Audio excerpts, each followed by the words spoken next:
The PCS studies में आपका स्वागत है। फ्रेंड्स, हम लोग डिस्कस कर रहे थे 70th बीपीएससी मेंस के लिए फ्री क्लासेस, जिसमें हमारे यूट्यूब चैनल के द्वारा बीपीएससी से रिलेटेड सारा कुछ मेंस से रिलेटेड स्टडी मटेरियल और क्लास नोट्स दिया जा रहा है। उसे यूट्यूब चैनल पे पढ़ाया भी जा रहा है और उससे रिलेटेड जितना भी मटेरियल्स है वो सारा कुछ टेलीग्राम में अपलोड हो रहा है, जिसे आप डाउनलोड करके आसानी से पढ़ सकते हैं। इसके लिए आपको किसी भी कोचिंग इंस्टीट्यूट में 1 रुपया भी देने की ज़रूरत नहीं है। आप आराम से पूरा बीपीएससी मेंस हमारे टेलीग्राम चैनल और यूट्यूब चैनल के द्वारा कंप्लीट कर सकते हैं और बहुत आसानी से अपनी प्रिपरेशन कर सकते हैं। हमने 4 दिनों तक पॉलिटी का मेंस क्लासेस देखा था। आइए आज हम लोग लक्ष्मीकांत पॉलिटी स्टार्ट करने से पहले डाटा इंटरप्रिटेशन और करंट अफेयर्स से रिलेटेड कुछ बातें कर लेते हैं, जिसमें हम डिस्कस करेंगे sources and strategy for data interpretation and current affairs. तो फ्रेंड्स, ये द पीसीएस स्टडीज़ का प्लान ऑफ क्लासेज है, जिसमें हमने 16 को और 15 और 16 को 68-69 बीपीएससी का पीवाईक्यू एनालिसिस किया। 17 को मेंस के एक्सपेक्टेड टॉपिक लिस्ट देखे थे। आज हम लोग इसी मेंस के एक्सपेक्टेड टॉपिक लिस्ट से कुछ बात करेंगे और डाटा इंटरप्रिटेशन की बात करेंगे। 18 से 31 में हम लोगों को पॉलिटी क्लासेस को कंप्लीट करना था, जिसमें हमने पॉलिटी क्लास का एक नोट्स 1 देख लिया है, नोट्स 2 हमने देख लिया है। अब सिर्फ एक लास्ट हमारा नोट्स जो बचा है वो है लक्ष्मीकांत का नोट्स, पॉलिटी लक्ष्मीकांत। तो पॉलिटी लक्ष्मीकांत का नोट्स जो है वो करीब 80 पेज का है। तो ये अभी जनवरी में कुछ दिन बाकी हैं, तो अगर हम लोग डेली 10 पेज या 8 पेज करके भी करेंगे तो 31 जनवरी तक आराम से ये कंप्लीट हो जाएगा लक्ष्मीकांत। तो हम लोग कल से इसे स्टार्ट करेंगे पॉलिटी लक्ष्मीकांत। आज हम लोग डाटा इंटरप्रिटेशन और करंट अफेयर्स के कुछ टॉपिक्स देखेंगे। फ्रेंड्स, ये देखिए, ये द पीसीएस स्टडीज़ का चैनल है, टेलीग्राम चैनल है। तो इसमें आप देख सकते हैं कि मैंने ये 5 है, इसमें ये पाँचों डाटा इंटरप्रिटेशन के बुक अपलोड कर दिए हैं। फ्रेंड्स देखिए, ये आज 22 जनवरी को मैंने ये अपलोड किया है। तो इसमें जो ये है आर.एस. अग्रवाल का मैथ्स का बुक, ये है एल.के. झा का मैथ्स का बुक, ये है किरण एसएससी का, ये है दिशा मैथ्स का, और एक और है दिशा पब्लिकेशन का बैंक का। ये इसमें स्टैटिस्टिक्स दिया हुआ है। आप देख सकते हैं कि इसमें जो ये लिखा हुआ है ना, पेज नंबर 167 या एल.के. झा स्टैटिस्टिक्स, या फिर पेज नंबर 1263, ये जो पेज नंबर है, ये पेज नंबर डिनोट करता है कि इस पेज नंबर से डाटा इंटरप्रिटेशन के चैप्टर्स स्टार्ट हो रहे हैं। तो इस चैप्टर्स को आप आसानी से बना सकते हैं। फ्रेंड्स, ये पांचों मिला करके करीब इतना ज़्यादा है डाटा इंटरप्रिटेशन के क्वेश्चंस कि इसे आप नियर टू इम्पॉसिबल है कि 2 महीने में कंप्लीट कर ले पूरा बना करके, क्योंकि सिर्फ मैथ्स नहीं बनाना है, उसके साथ हमें GS 1, 2 और ऐसे भी कंप्लीट करना है। तो 99% चांस यही है कि आप पूरा तो कंप्लीट नहीं ही कर पाएंगे, कोई भी नहीं कर पाएगा। तो मैंने खुद पर्सनली जब पढ़ा था तो मैंने सिर्फ 2 बुक में से इस्तेमाल किया था। पहला है आर.एस. अग्रवाल का, क्योंकि इससे 66 बीपीएससी में चारों क्वेश्चन सेम टू सेम इसी से पूछे गए थे, इसीलिए मैंने आर.एस. अग्रवाल को पढ़ा था, पर्सनली प्रेफर किया था। और दूसरा मैंने एक प्रेफर किया था ये दिशा पब्लिकेशन का मैथ्स का बुक, जो एसएससी मैथ्स है। ये मैंने इन दोनों से डाटा इंटरप्रिटेशन की पूरी पढ़ाई की थी। और मैंने एक और रेफरेंस लिया था, और वो था केबीसी नैनो। तो केबीसी नैनो से मैंने क्या किया था कि केबीसी नैनो जो पीवाईक्यू वाला आता है, जो मैंने आपको दिखाया भी था, जिसमें सारे टॉपिक्स दिए हुए हैं, सॉल्व किया हुआ है, जिसमें प्रीवियस ईयर क्वेश्चन, तो उसमें डेटा इंटरप्रिटेशन के भी सारे प्रीवियस ईयर क्वेश्चन सॉल्व किए हुए हैं। 69th बीपीएससी से लेकर 1993 में जो बीपीएससी हुआ था, करीब 30 साल का क्वेश्चन इसमें सॉल्व किया हुआ डाटा इंटरप्रिटेशन का। तो मैंने क्या किया था कि केबीसी नैनो को मैं डेली 1 घंटे सुबह बनाता था, जिससे कि 69 या से 93 तक के जो भी क्वेश्चन है, उसे आप अगर डेली 1 घंटे भी बनाते हैं तो ये 4 से 5 बार आपका रिवीजन 2 महीने में आराम से हो जाएगा पूरा पीवाईक्यू का। तो मैंने यही पीवाईक्यू का पूरा रिवीजन किया था, और ये आर.एस. अग्रवाल वाला बुक को और ये दिशा मैथमेटिक्स जो एसएससी का है, इस दोनों बुक को मैंने एक बार या 2 बार बनाया था। मैंने इतना ही डेटा इंटरप्रिटेशन के लिए किया था। तो केबीसी नैनो वाला जो पीवाईक्यू है, उसे तो वो मस्ट है, वो आपको बनाना ही है डाटा इंटरप्रिटेशन के लिए।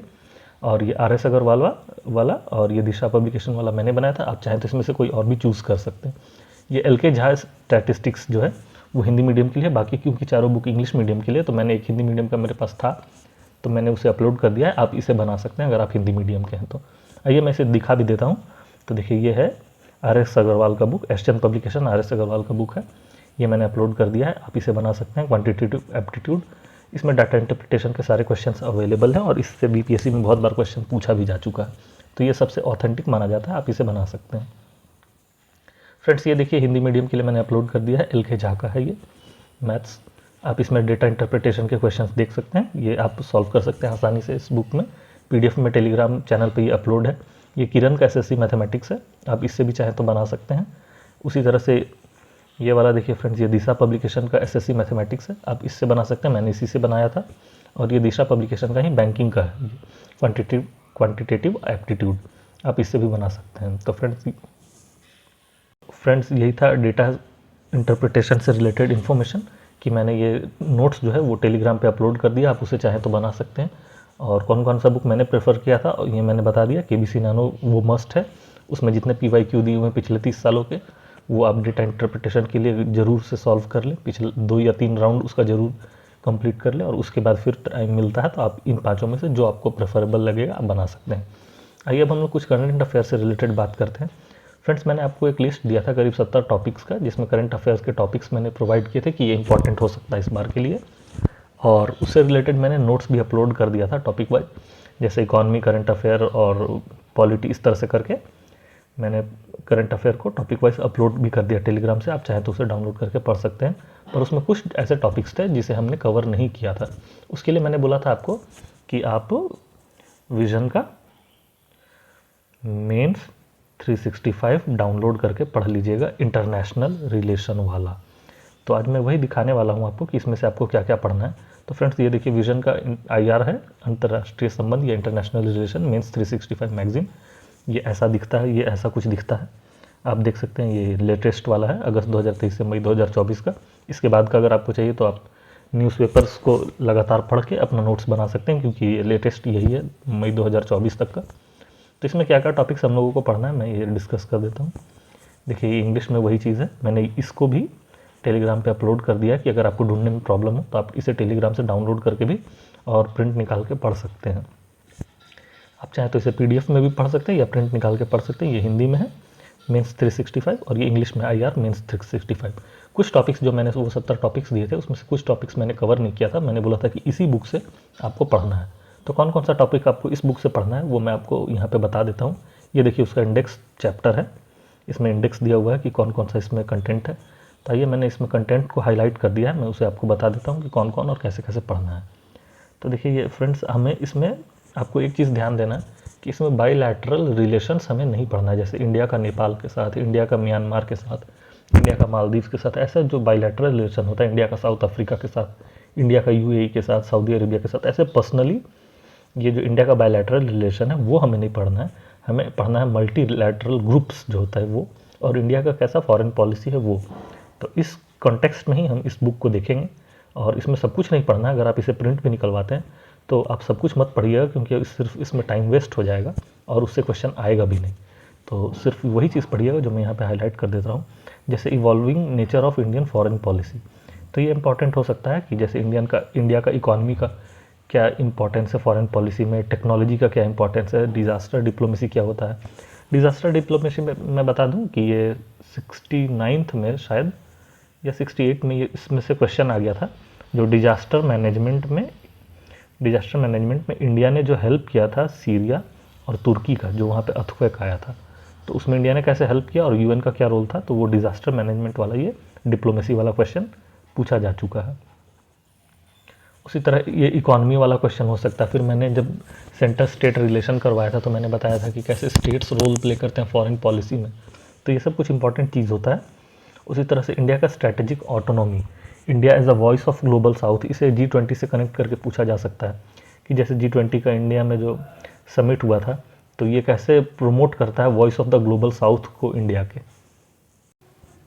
उसी तरह से एक क्वेश्चन ये भी हो सकता है, जैसे मैं बता देता हूँ कि कुंभ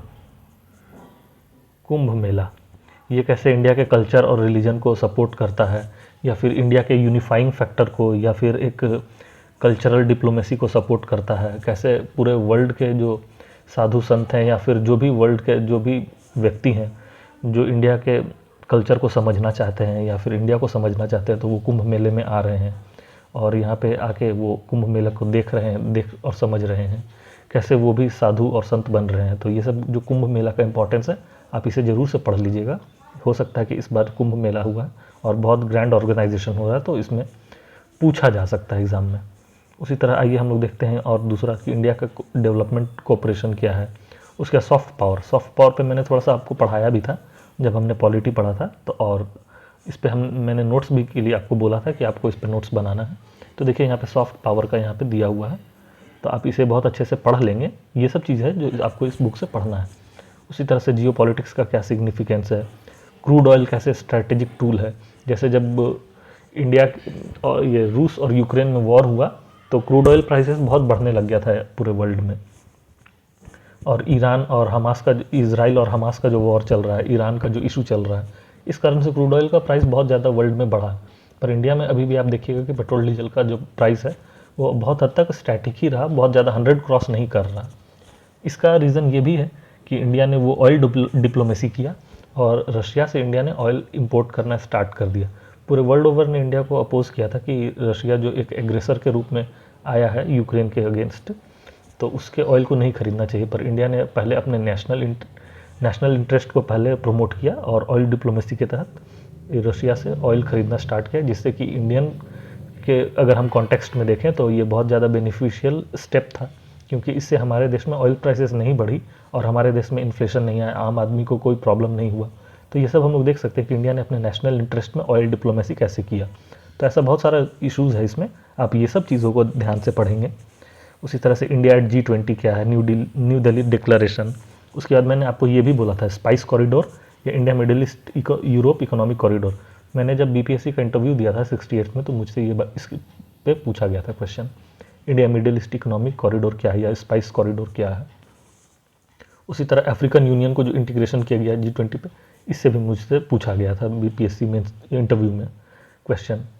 उसी तरह से ग्लोबल बायोफ्यूल अलायंस, ये सब इंपॉर्टेंट है। एक्सपेंशन ऑफ ब्रिक्स कैसे हुआ है, इससे मेरे से मॉक में पूछा गया था क्वेश्चन, मॉक इंटरव्यू में, ब्रिक्स के एक्सपेंशन को लेकर के। उसी तरह से SCO है, क्वाड है, ये सब मैंने आपको टॉपिक्स लिखवाया था कि आपको इस पर नोट्स प्रिपेयर करना है। तो अगर आप नोट्स प्रिपेयर करना चाहते हैं, जैसे मैंने आपको सर्च करके बताया था गूगल में टॉपिक को प्रिपेयर करना, अगर आप वैसे चाहते हैं तो कर सकते हैं, नहीं तो आप इस बुक को भी प्रिंट करा के इससे पढ़ सकते हैं आसानी से। इंडिया आसियान है, कॉमनवेल्थ है, नॉन अलाइनमेंट मूवमेंट है, यहाँ तक आपको बहुत अच्छे से पढ़ना है, यानी पेज नंबर 36 तक, यहाँ तक आपको बहुत अच्छे से पढ़ना है। उसके बाद इंडिया का जो नेबरहुड के साथ या बायलैटरल रिलेशनशिप है, आपको उसे नहीं पढ़ना है, क्योंकि उससे बहुत ज़्यादा क्वेश्चन आने के चांस नहीं होते, जनरली नहीं पूछा जाता। हाँ, एक दो क्वेश्चन है इसमें इंडिया का, उसे आपको पढ़ना है। जैसे इंडिया का बांग्लादेश के साथ, बांग्लादेश, इंडिया बांग्लादेश को आपको बहुत अच्छे से पढ़ना है, क्योंकि बांग्लादेश क्राइसिस अभी चल रहा है, तो में भी पूछा जा सकता है कि इसका इंडिया पे क्या इम्पैक्ट पड़ रहा है, ये इंडिया इसमें कैसे रोल प्ले कर सकता है, ये रिफ्यूजी क्राइसिस क्या है, ये सब के इलीगल इमिग्रेंट्स का क्या इशू चल रहा है। इस तरह से इंडिया बांग्लादेश से क्वेश्चन पूछा जा सकता है, तो आपको बांग्लादेश अच्छे से प्रिपेयर करना और बाकी को नहीं करना है। उसी तरह आइए हम नेक्स्ट देखते हैं कि और क्या क्या हम लोग प्रिपेयर करना है। तो इंडिया अफगानिस्तान हमें एक प्रिपेयर करना है, क्योंकि अभी ये न्यूज़ में चल रहा था कि इंडिया के जो फॉरेन सेक्रेटरी हैं, तो वो विक्रम मिस्री, तो विक्रम मिस्री सर जो हैं वो गए थे अफ़गानिस्तान के लीडर्स से मीट करने के लिए दुबई में।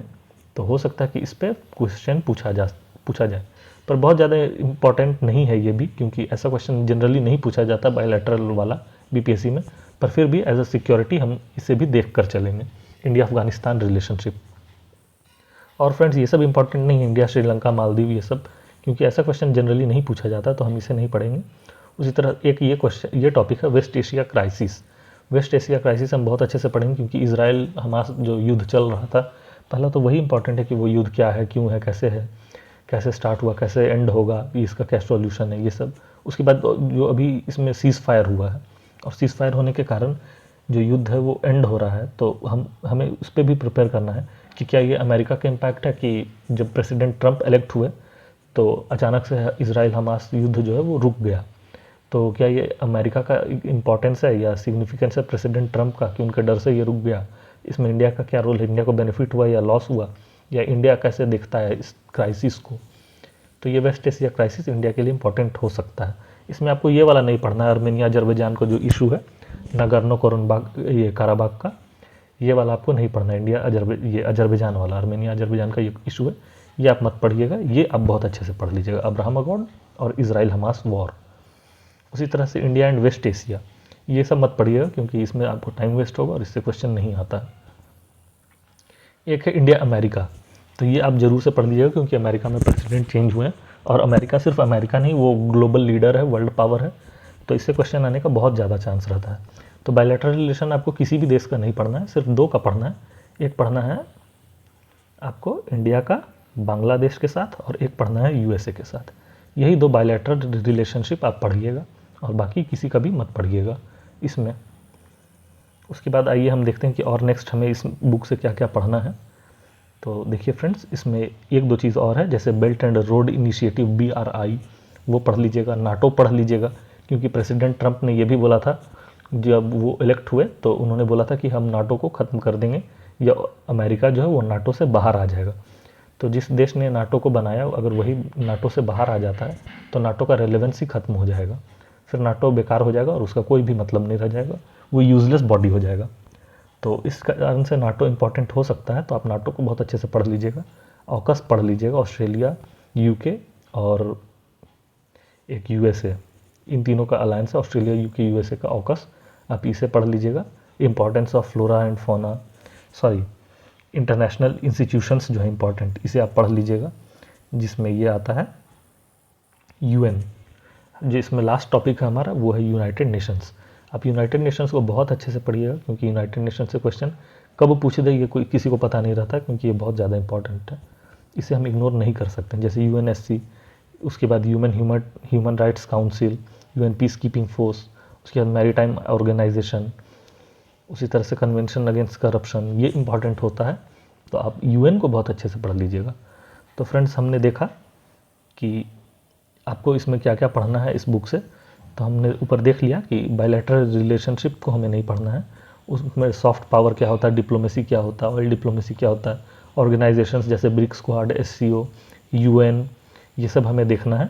और बायलैटरल रिलेशनशिप में हमें सिर्फ दो देखना है, एक USA का और एक बांग्लादेश का, बस हमें ये करना था।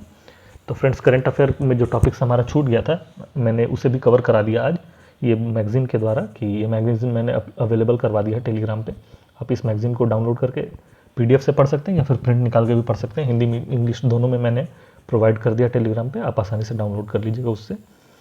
और डेटा इंटरप्रिटेशन का मैंने सॉल्यूशन बता दिया कि आपको कैसे उसे कवर करना है, मैंने नोट्स प्रोवाइड करा दिया। आप KBC नैनो अगर नहीं है तो आप, मैं बोलूँगा मेरा पर्सनल सजेशन है कि आप खरीद लें, अगर नहीं भी खरीदते हैं तो कोई वैसा ज़रूरी नहीं है, लेकिन मेरा पर्सनल सजेशन है कि आप खरीद लें KBC नैनो।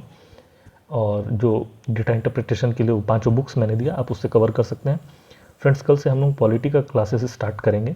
हमने पॉलिटी पे ऑलरेडी 4 क्लासेस कर लिया है, जिसमें 2 नोट्स हमने कवर कर लिया था, एक 20 पेज का और एक करीब 30 पेज का, जिसमें एक हैंड रिटन और एक प्रिंटेड नोट्स था पॉलिटी का। वो नोट्स जो था वो BPSC में जो मोस्ट एक्सपेक्टेड क्वेश्चंस होते हैं उस पर था, कि जो प्रीवियस ईयर के ट्रेंड्स रहे हैं BPSC में क्वेश्चन पूछने का, उससे रिलेटेड नोट्स था। अब हम एक जनरल पॉलिटी का जो कंप्लीट पॉलिटी होता है उसका नोट्स कवर करेंगे। फ्रेंड्स, ये देखिए उसका थंबनेल है, कल से ये स्टार्ट होने वाला है हमारा पॉलिटी बाय M लक्ष्मीकांत। तो कल से हम लोग M लक्ष्मीकांत का जो समरी नोट्स है हमारा 80 पेज का जो M लक्ष्मीकांत का समरी नोट्स है, हम लोग उसे कवर करेंगे कल से।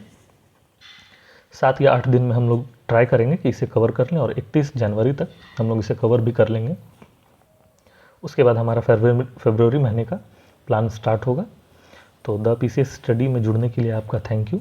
आपको अगर कंटेंट अच्छा लग रहा होगा तो चैनल को सब्सक्राइब कर सकते हैं। और कल से हमारा पॉलिटी M लक्ष्मीकांत का लेसन स्टार्ट हो रहा है, जिसमें हम लोग समरी फॉर्म में M लक्ष्मीकांत को 70th BPSC पर्सपेक्टिव से पूरा देखेंगे, मतलब पूरा बुक ही कंप्लीट होगा वो 80 पेज में, और 7 से 8 दिन के अंदर हम लोग M लक्ष्मीकांत को मेंस के पर्सपेक्टिव से पूरा करेंगे। तो कल से इस चैनल पर जरूर से जुड़िएगा और M लक्ष्मीकांत को कवर कर लीजिएगा। Thanks for watching the PCS studies. Thank you.